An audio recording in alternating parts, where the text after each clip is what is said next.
Hello everyone, I'm your host Seltzer, and we're so excited to welcome you to North Star, the second season of Year 6 of Rainbow Six Siege. We have a jam-packed show coming your way, and to kick things off, we've got Chris Waters and the Ubisoft news team to navigate us through what's new in North Star. North Star is the next season coming to Rainbow Six Siege, and it'll be bringing the Thunder. The Thunderbird, to be specific. She's the new operator who's dealing out some healing for the defenders, and potentially for the attackers. North Star is also delivering numerous game improvements, including some notable changes to barrel attachments, plus some balancing tweaks that will make some things easier to see, and others much more difficult. Here's everything you need to know about North Star, playing out on the new casual rework of the Favela map. Our new operator is Thunderbird, a speedy defender who hails from the Kóna nations of the northern prairies of North America. Armed with the Spear 308 assault rifle outfitted with NATO sights, or the Spas 15 shotgun as her primary, and a sidearm choice of the Q929 pistol or the Bearing 9, she wields her formidable arsenal in conjunction with her choice of explosives, impact grenades or a nitro cell, as you prefer. When it comes to her gadget, well, say hello to the Kóna Station. Once Thunderbird deploys one of these devices and it arms itself, it'll shoot a tasty health nugget to the first operator who enters its radius. If multiple defenders are within range, the one with the lowest health gets the juice. The healing works like a shot from Doc's stim pistol. It will restore lost health and even overheal you, but any health above your max HP will appear as blue in your health bar and slowly dissipate over time. After dispensing a single dose, the station goes on cooldown until the next one is ready. Defenders will see a cooldown timer, while attackers can wait to see a cone of blue light that indicates a charge is ready. And their patience could pay off, because a charged Kóna Station will heal anyone who enters its radius, not just defenders. Using Thatcher's EMP to temporarily disable a Kóna Station rather than destroying it could earn an attacker a nice little health boost for a post-plant situation, so it behooves Thunderbird to keep tabs on her Kóna Station situation. And there's one more thing. A Kóna Station charge can be used by a down but not out operator to get themselves back on their feet. The DBNO operator will have to manually trigger the revive, but if used properly, and with a little bit of luck, Kóna Stations can do wonders for defender survivability. Combine one with a deployable shield and Jaeger's ADS to create a tough defensive position. Or hide a couple in key positions around the map to make your roamers even harder to take down. Thunderbird brings a powerful loadout and an empowering gadget to the defending team, but North Star has even more in store. From barrel attachment updates that'll change how some guns perform to operator gadget tweaks for Smoke, Mira, Maestro, and Malusi, there's a lot coming to Rainbow Six Siege this season. We'll leave it to Rachel and the development team to tell you more. Thanks, Chris. North Star is bringing some great changes to Siege. So let's start with Favela, a map that had a lot of character and a lot of ways for attackers to kill defenders. For this casual rework, the level design team completely redesigned the floor plan and most of the very destructible exterior walls. Here's level designer Joseph Renee to welcome you to the new Favela.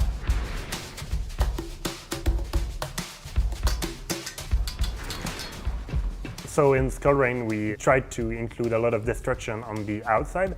Well, we went a bit overboard. So it really created a lot of difficulties for the defenders. They couldn't roam, they couldn't rotate, they couldn't hold any angles. It was really hard to anchor. The destruction on the exterior walls can be really fun, and we've seen it in Clubhouse and other maps, but it really needs to be used in specific places.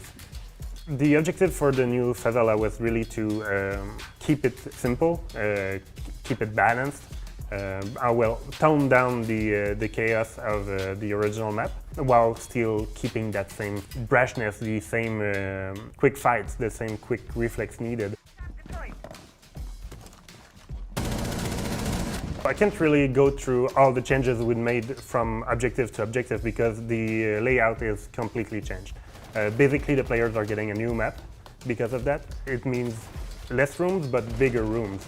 Basically, this is a new map set within the same exterior. I wouldn't say we simplified the layout, but we made it really more clear.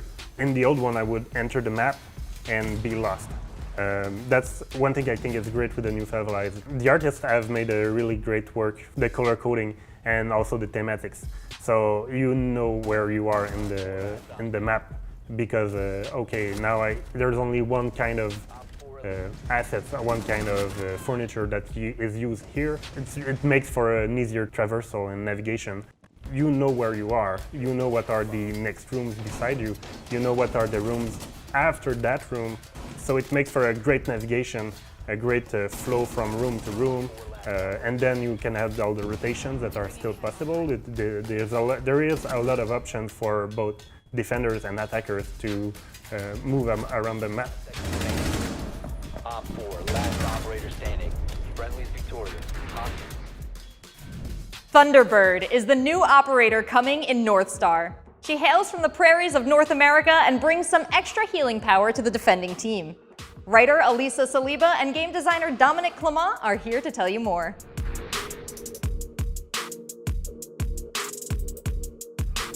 So when we worked on Thunderbird and our gadgets, we kind of explored a sort of war gameplay. So when I say war gameplay is a station or a gadget that you deploy and it becomes like an area of interest for the defenders and even for the attackers. But we really wanted to have a gadget that was sort of a secondary objective, something that the attackers would have to kind of focus on to destroy because we wanted something that could be stronger the longer it existed in a round. These turrets are very intelligent. They have their own little personality, or you're gonna see it when you play the operator. They have a 2-meter radius, and if anyone walks within this 2-meter radius, the turret is gonna scan them and determine if they need a healing or not. So they're gonna look around and try to see if anyone needs some help. So the gadget can be used in mainly like 2 major ways. You can put the station directly inside the objective and use them as like a safe area that you can fall back to and get healed and then go back into the more dangerous areas. You can also use the gadget in choke points. So imagine you're on Oregon and bunker, you have a smoke, you can put a station right there, so your smoke is going to really like that because you're going to be able to get healed and survive a bit longer there. But you can place them at areas that are really like high intensity, high danger, and it's going to help people survive a bit longer. What's interesting about this gadget is it doesn't discriminate. If you're an attacker and you're within the range, you're also going to get healed. Obviously, there's a prioritization on the turret, so if for any reason you have a defender and an attacker at the same area within the range, the defender is going to be healed first. If you go into DBNO within the radius of the turret or close to it and you crawl up to it, you will receive a charge also, and you're going to have the possibility to revive yourself whenever you want. So it's not instant. You're going to get the charge, you're going to receive the pellet, and you're going to be able to maybe crawl to somewhere a bit safer and rest yourself. You can do it with attackers and defenders. So if an attacker goes down next to one, he's going to be able to pick himself up. Any utility clear will be able to deal with the gadget. It's vulnerable to bullets, vulnerable to explosions. Your typical, IQ, Twitch, Flores, and Thatcher. With the EMP grenade, you can disable the gadget. And let's say you have someone playing on the gadget behind a deployable shield, and you really have to push this operator and get it out of the way. You can throw an EMP grenade, disable the turret, and then push whoever's playing on the turret. And you now have a gadget that you can use for yourself. So the gadget will come back online and you can use it to heal yourself. So primary weapon, she has the Spear 308, which is Finka's AR. It's a very good gun. It's a low fire rate, but a very powerful gun. She also has the Spas 15, which is the auto shotgun that you can find on Favela. Secondary weapon, she has the Bearing 9, which did receive a small recoil buff. So I think Ibana players were going to appreciate that. She also has the Q929 pistol. Clearly, with the kit we gave her, we expect people to play her as a roamer, but she can very well be a very strong anchor also. With her very good gun, she can be an aggressive anchor player. She can get engagement and get back to her leading station and get healed. She's going to work well with, obviously, deployable shields. If you have a deployable shield, you can play behind the shield with the station, get the heal. Thunderbird is strong against tick damage operator. When I say tick damage, I mean like Capitao with this firebolt. If you have a Kóna Station next to you and you get a firebolt to the face, you're going to be able to probably survive a bit longer and potentially even survive the fire. That's something that in the game hasn't been super present, which is healing and people healing each other. I'm a Duck main, have almost 100 hours on Duck, and I have to admit, I don't use my heal always on my teammate. I usually use it on myself. So to have an operator right now that can really focus on healing your team and making sure that they can survive till the end of the round is something that new and something that I think new players are going to appreciate, especially if they impact themselves at the beginning of the round, which is something I've done plenty of time. Thunderbird was born in the Nakota Territories in Saskatchewan. Her civilian name is Mina Sky. She has a very close relationship with her community, as well as her immediate family. Her mother and father instilled Nakota values. She's also very close with her father. He was the first person to introduce her to a helicopter engine. She learned to take one apart before she ever learned to fly one. Thunderbird is a very proud character. She's daring, a risk taker. She values her community, and she's also a protector, whether it's of people, the community, or the land. So Thunderbird's first introduction to a military experience was the Bold Eagle program. She completed basic military training at the age of 17, along with learning traditions and practices with community elders. She then joined the Canadian Air Force and then got her basic medical training so she could work in search and rescue. Working with a character like Thunderbird, we had 3 consultants from the Nakota Nations. There's facts you might not think of that are important or have significance within the culture. For example, we put in Thunderbird's background that she researched hydrology. This is something that really resonated with our consultants because of the connection of water to the Nakota Nations. There is the issue of access to clean sources of drinking water within most First Nation territories. This also informed the choice of her code name. Thunderbird was actually suggested by our consultants, and it really resonated with us as well. The Thunderbird is the bringer of water. So it just all kind of ties in and comes together. So we try to incorporate as much of the culture as we can with the character. Our voice actress speaks Nakota. We try in any narrative form that we can to have her speak the language. You'll notice the traditional warrior tattoos on her chin, and wagia. The word on the back of her jacket is actually the Nakota word for Thunderbird. We try to instill a sense of belonging by giving people something to relate to. Whether it's the background of a character, it can be where they were raised, where they were born, cultural identity, or even just a specialization in training or school. Even if they identify with one aspect of a character's personality, any way you interact or feel a connection immediately instills that sense of belonging.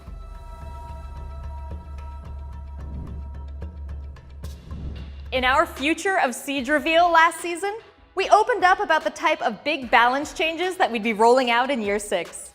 To discuss 2 of these changes scheduled to launch with North Star, plus some updates to Smoke's toxic canisters, we have game designer David Perpignol in Barcelona.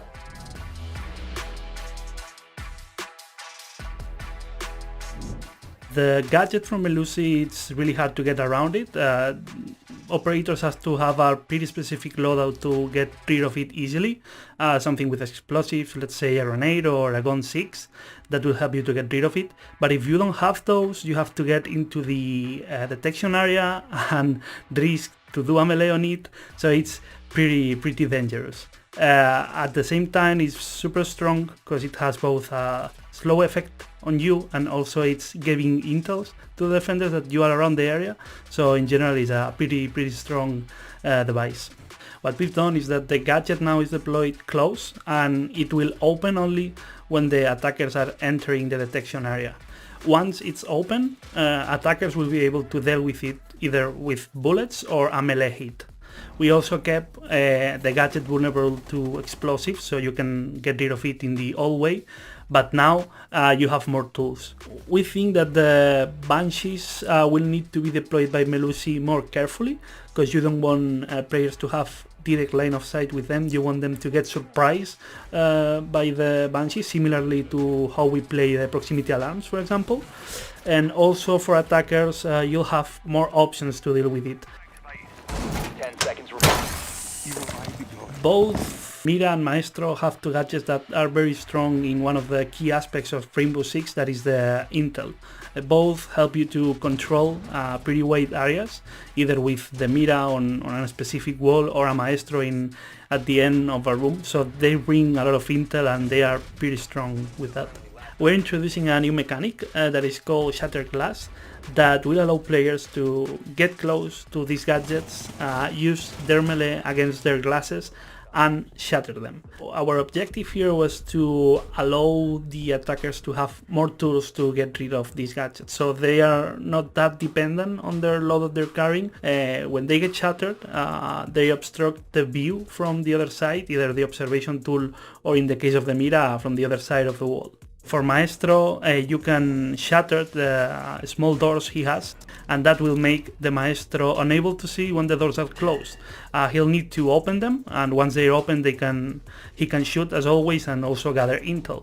And for the VP cameras, it's more of the same. You can get close to the camera, melee the glass, and the glass will break. And the operators on the observation tools, they won't be able to see anything. Once they are break, they won't be able to use the red or yellow ping. All the sound feed will remain connected, so you don't see, but you can hear what's going on, which is also an interesting piece. We think that this change is not going to radically affect these gadgets. What we're doing here is giving more options to the players. If they find themselves in a situation where they are close to a Mira or close to a Maestro and they are without explosives in them, they could use the melee to shatter the glasses, and they will gain that advantage.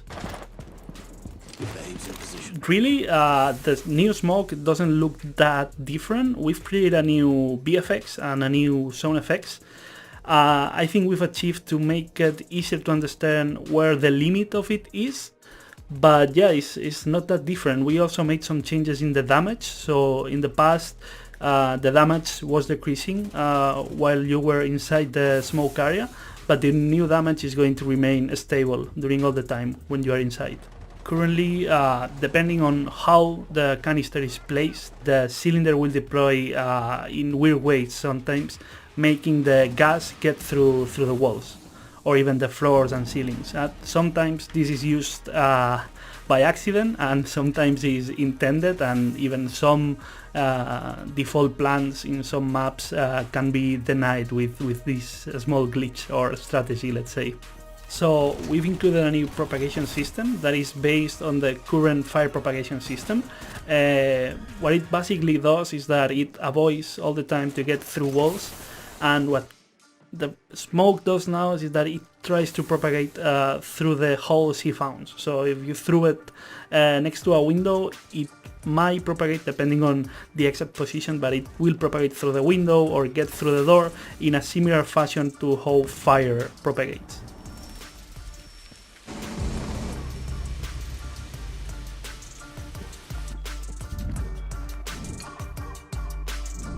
North Star will also introduce a few updates to help make sure you see what you need to see when you need to see it. For details on some visual changes to bullet holes and eliminated operators, here are user experience designer Sebastian Francois and game designer Mathieu Lacombe.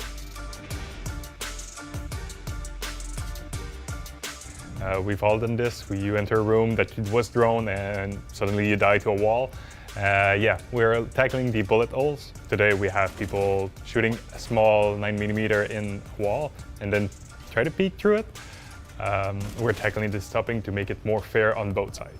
You will never be able to see from a single bullet hole. So if you drone a room, you know that there won't be anyone looking you through a peephole or something like that. No. The crumble system doesn't change at all. If you put 3 bullets with a DMR in a wall, it will still destroy the same way.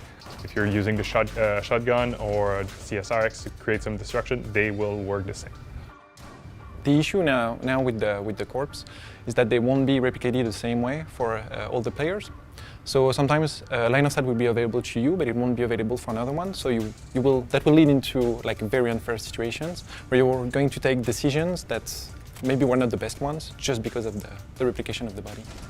So the way it's going to work now is that when an operator dies, the body will fall, and just a few seconds later, an icon will appear. So it's going to be a semi-transparent icon because we want you to just have the same amount of intel without the frustration and issues that comes with an actual body. So another benefit of the icon will also make it much easier for you to know who died, because we know that sometimes with the skins that we release, not necessarily easy, and also just the way the body falls. So yeah, the icon will also give you like more a more precise intel. Might make the game look a bit less realistic, but for us the main goal with that is competitive integrity. It's something we are striving for. We know it's been an issue for a while, like this particular issue. We've seen it recently, but we're really striving for competitive integrity, and we think this change is for the better. Another commitment we made at the Future of Siege reveal was to refine core gameplay elements like the health and armor system, the way barrel attachments work, and the death experience. Let's go again to Seb and Matt to discuss these changes.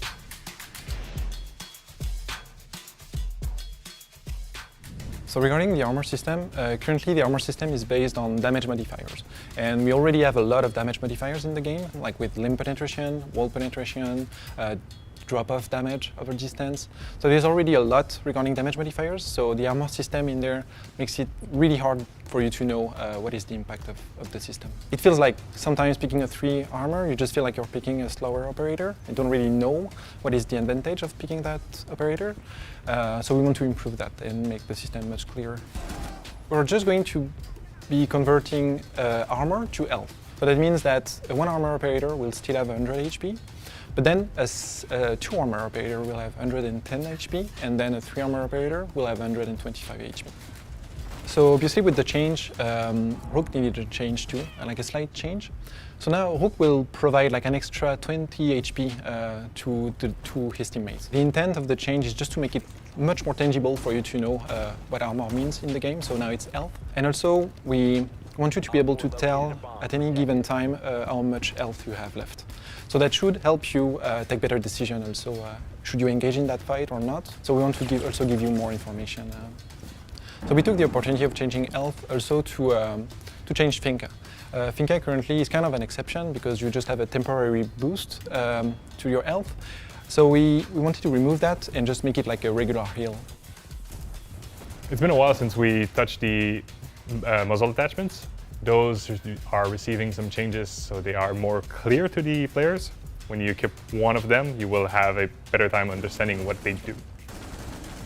Because currently, well, you ask your friends, you ask someone on Twitch what they use, but we want to make sure that the players have the choice and they know the variety of stuff they do to a weapon.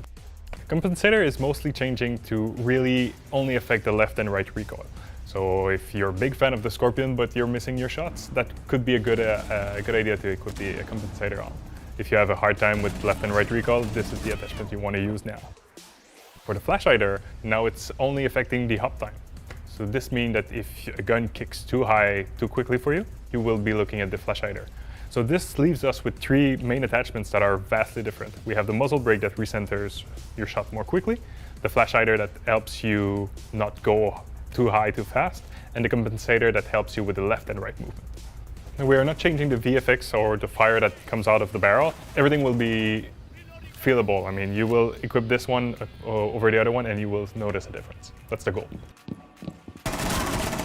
So what we wanted to achieve with the new death sequence is making it much easier to understand for you how you died. That's something very, very important in Siege because many things can happen. You can get shot through a wall, you can die to a gadget that you never saw.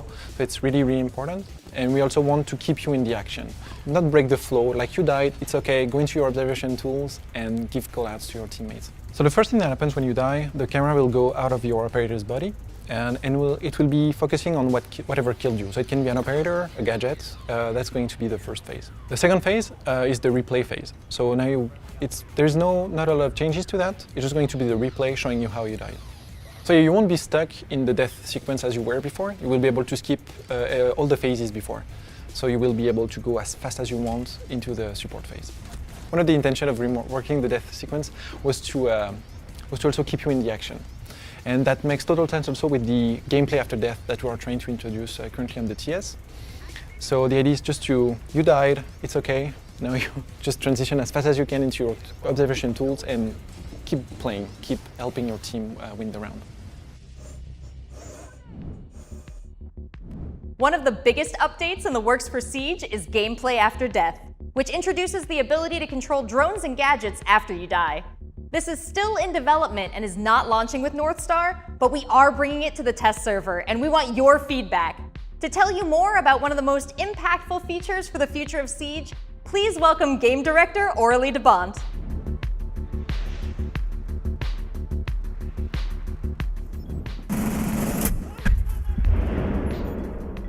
I think the test server, it's the environment for the player to experiment the feature and to give feedback on this feature. And this will be very helpful for the team to adapt and readjust. In attack side and defender side, we have added some gameplay elements, so for players after their operators are dead.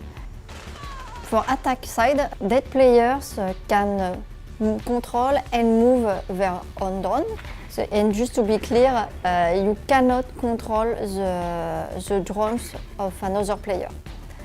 Also, we added some feedbacks. When the owner dies, automatically on the regular drones, and it's only on regular drones, antennas are deployed on the drones. So player can know if the drone is controlled by a dead player or by an alive player. The ability of the observation tools can be used. So that means a dead player who plays 0, for example, can use the laser from the Argus camera. On defender side, Echo, Maestro and Modi can control and use their ability after death. Also, we have added some new tools to counter attacker drones. So we have reworked the bulletproof camera. So now you can rotate the camera and shoot an UMP dart to disable attacker electronic gadgets. The first player inside the camera can use the ability to shoot. So there is no notion of ownership as we have with main abilities because it's a secondary gadget.